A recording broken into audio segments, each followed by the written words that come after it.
kasih Anda masih menyaksikan Gapai Kemuliaan. Kita lanjutkan kembali pembahasan kita bersama Kiai Haji Muhammad Faiz. Kita masih membahas bagaimana peran Rasulullah sebagai pelaku pasar. Pelaku pasar. Istilahnya kalau zaman sekarang. Kiai, kalau kemudian kita bicara hak-hak pembeli, apakah Rasulullah melakukan kebijakan begitu ya kalau bisa kita katakan dalam melindungi hak-hak pembeli di pasar?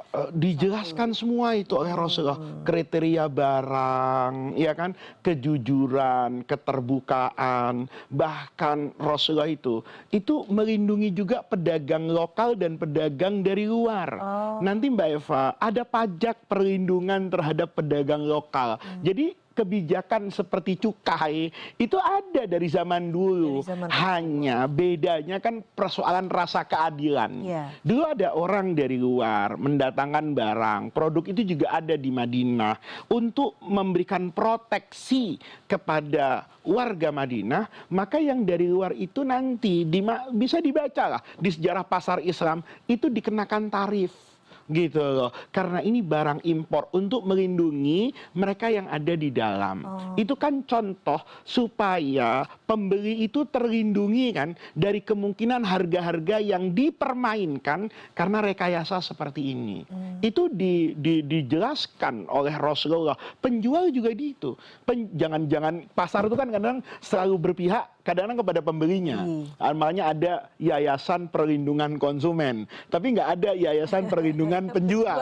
Padahal juga hari ini kadang-kadang ada penjual yang juga ditipu oleh pembelinya kan, gagal bayar atau dibayar dengan surat berharga yang ketiga mau dicairkan ternyata tidak bisa, bodong dan sebagainya. Nah, ini semua para pemirsa menunjukkan bahwa tujuan utama Nabi itu betul kan, innama bu'istu liutammima makarimal akhlak.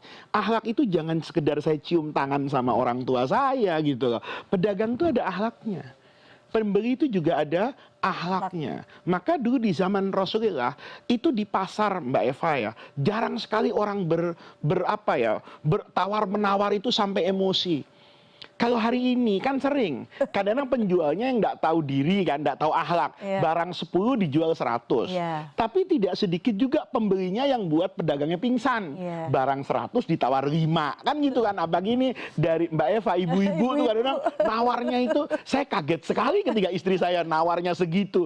Tapi ya, itu tandanya ya, bahwa segala sesuatu memang manusiawi. Penjual ingin mendapat untung yang besar, pembeli ingin mendapatkan harga yang paling murah. Maka dijembatani oleh Rasulullah. Apa tadi itu? Bayana. Makanya Imam Abu Hanifah itu pedagang besar loh di Baghdad. Itu Imam Abu Hanifah nurut betul sama hadis Nabi. Itu kalau jualan di Baghdad dalam manakibnya, itu terang-terangan Mbak Eva. Ini baju ini modal saya 10. Saya mau minta dapat untung 2. Jadi saya jual 12. Anda mau silahkan, Anda tidak mau ada toko lain. Gitu. Imam Abu Hanifah itu dalam manakibnya wakarihal mumakasah. Beliau itu tidak mau terjadi tawar-menawar yang melahirkan permusuhan. Kan sering kan? Penjual itu maki-maki pembeli dan tidak jarang juga pembeli maki-maki penjual. Kenapa? Karena ukuran kewajaran dan keterbukaannya itu jarang gitu. Nah, itu tapi Mbak Eva tidak terjadi. Saya bukan belain mobil ya. Tapi kalau kita beli di ATPM itu jarang terjadi. Kenapa? Karena harganya terbuka kan. Semuanya sama, punya ukuran yang sama. Nah, sementara yang sering itu kan pedagang yang jual kebutuhan sehari-hari yang kadang-kadang spesifikasinya juga variabel. Beras kan nggak satu. Ya ada beras ini, macam-macam lah ya. Belum lagi selera orang di situ. Nah, ini yang semuanya diperhatikan oleh Rasulullah dan Nabi selalu mengatakan bahwa jual beli yang dibangun dengan kejujuran, transparan, kerelaan itu yang akan mendatangkan ketentraman dan kesejahteraan sosial. Oke, jadi artinya transparansi harga di zaman Rasulullah itu adalah salah satu kebijakan atau kunci utama begitu ya untuk rekayasa juga tidak boleh kata Rasulullah. Sesuatu yang dibolehkan itu pun harus ada ukuran dan parameternya. Misalnya, Nabi itu Mbak Eva mengharamkan membeli sesuatu kalau sesuatu itu misalnya tanam-tanaman, buah-buahan itu qabla budui sholahiha. Misalnya saya melihat ada orang jual durian. Kalau durian ini belum manis dan belum waktunya untuk dimakan, saya tidak boleh melakukan transaksi itu. Kenapa? Khawatir gagal waktu dipanen. Khawatir nanti tidak sama dengan apa yang saya bayangkan. Maka menjadi keributan di sini. Apa artinya? Rasulullah dengan perilaku seperti itu kan seakan-akan memberikan jaminan atas kualitas barang. Gitu loh. Hari ini kan kita bisa lihat tuh, jaminan atas kualitas barang itu kan menjadi sesuatu yang penting. Ketika saya mobil misalnya, itu kan dijelaskan ini servis gratisnya sampai sekian, garansinya sampai sekian. Itu menunjukkan kepada kualitas barang ini.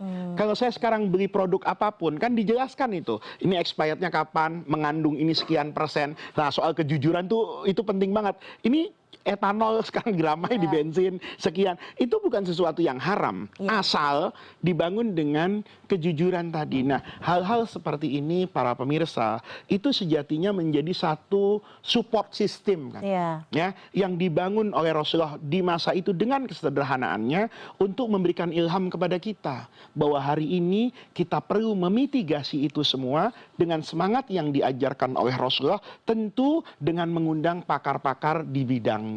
Seperti Nabi mengharamkan menjual sesuatu yang membahayakan.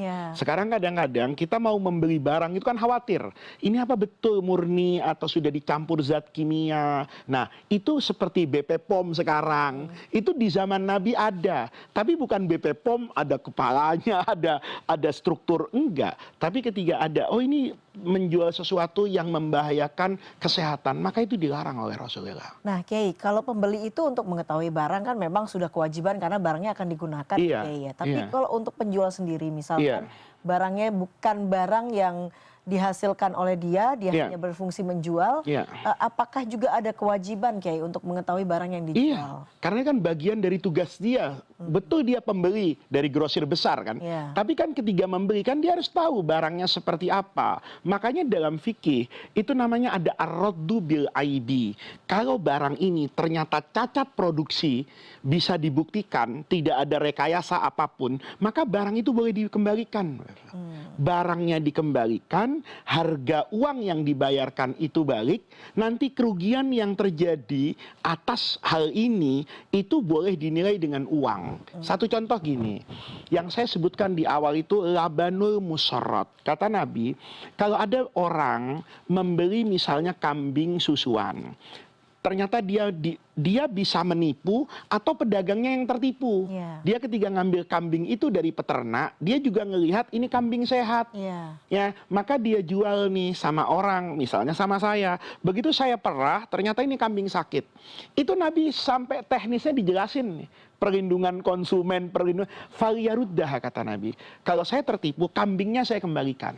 Kalau kambingnya sudah saya serahkan ke penjual, maka penjual punya kewajiban ini untuk mengembalikan uang saya. Nanti ini kata Nabi, wasoan minta marin. Saya wajib ngasih kepada penjual itu 2,5 kilogram kurma. Coba lihat. Orang bertanya, Pak Faiz, apa kait mengaitnya ini dengan kurma? Loh, kan saya sudah minum susu, kan kambing itu udah sampai di rumah saya, sudah saya perah kan. Nah, seolah-olah Nabi mengatakan jual beli tadi kan antara jual beli kambingnya saja kan, kambingnya include dengan susunya kan. Sekarang kambingnya dibatalkan, saya kembalikan, kan saya punya kewajiban mengembalikan susu juga kan, tapi susunya sudah saya minum, maka dia dikonversi ke kurma sebagai mata uang di masa lalu gitu loh. Nah, ini kan menunjukkan Rasulullah itu hati-hati betul. Bahkan nanti kalau kita lihat dalam fikih lagi, itu menarik cerita-cerita yang cerita-cerita inspiratif yang lahir dari pola pasar yang dibangun oleh Nabi. Dulu guru saya cerita gini, ada orang beli rumah, Mbak Eva. Begitu dia beli rumah, katakan misalnya rumah itu 1 miliar, dibayar 1 miliar, rumahnya diserahkan. Begitu yang beli rumah masuk rumah, tiba-tiba di dalam rumah itu ada emas 5 kilo. Kalau saya kan, wah alhamdulillah ini rezeki bonus gitu loh. Jadi Bapak ubinnya retak, ketika saya perbaiki ternyata di dalamnya ada emas. Maka saya kembalikan emas nih, hebat nih, sama orang yang punya, karena saya merasa beli rumah, enggak beli rumah plus emas. Nah, Yang punya rumah lebih hebat lagi. Rumah itu sudah saya jualkan dengan segala isinya. Kan termasuk emas isinya. Ini lihat nih, ini orang yang luar biasa. Sama-sama nolak emas. Untung saya tidak ada di situ. Kalau saya jadi orang ketiga sudah. Kalau tidak mau buat saya saja kan gitu. Apa kata ulama pada masa itu? Ada hakim yang bijaksana katakan, ya sudah, kalau kalian tidak ada yang mau menerima, solusinya mudah kok. Kamu punya anak laki-laki? Punya. Kamu punya anak perempuan? Punya. Nikahkan. Modalnya ambil dari emas ini. Bukankah emas ini sebetulnya subhat? Ada logika mengatakan ini milik penjual, ada yang mengatakan ini milik pembeli. Sama-sama kalian tidak mau akui, berikan saja kepada poros tengah. Anak-anak kalian yang menikah, toh sebagian punya hak, sebagian yang lain punya hak. Ini lahir generasi kayak gini, kenapa? Penanaman tentang hukum pasar yang dipelajari dari Quran dan hadis itu betul-betul masuk ke dalam hati mereka. Masya Allah, baiklah Kiai. Kiai, kita akan lanjutkan lagi, ini menarik sekali, tapi kita harus break terlebih dahulu. Jangan kemana-mana, Gapai Kemuliaan akan kembali sesaat lagi.